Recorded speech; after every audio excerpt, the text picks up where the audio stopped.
আমি আসছিলাম কিশোরগঞ্জ থেকে প্রায় আমার বাসা প্রায় 14-15 কিলো দূরে। এখানে একটা ইউনিয়নে আসছিলাম অন্য একটা কাজে। তো আমি যাবার টাইমে রাত্রিবেলা বাজে 11টা। তো যাওয়ার টাইমে আমার চোখে এই খামারটা পড়ে। তো এটা হচ্ছে ব্রয়লার মুরগির খামার। আমার চোখে পড়ার পরে আমি দেখলাম যে এই দেখেন এই ঘরটার ভিতরে একটা মশারি আছে।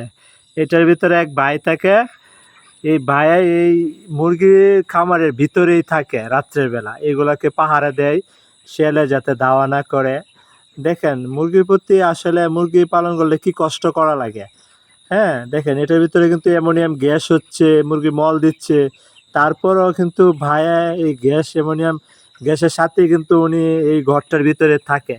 এই যে আমি দেখাই, এই ভাইটা হচ্ছে, এই যে ভাই আমার ক্যামেরা দেখে ভাইটা আসছে। ভাই মুরগি কতদিন ধরে পালন করেন? আমি এই বেশ প্রথম উঠেছি। কোনো সমস্যা হয় না তো থাকেন যেটার ভিতরে? সমস্যা হয় না, না?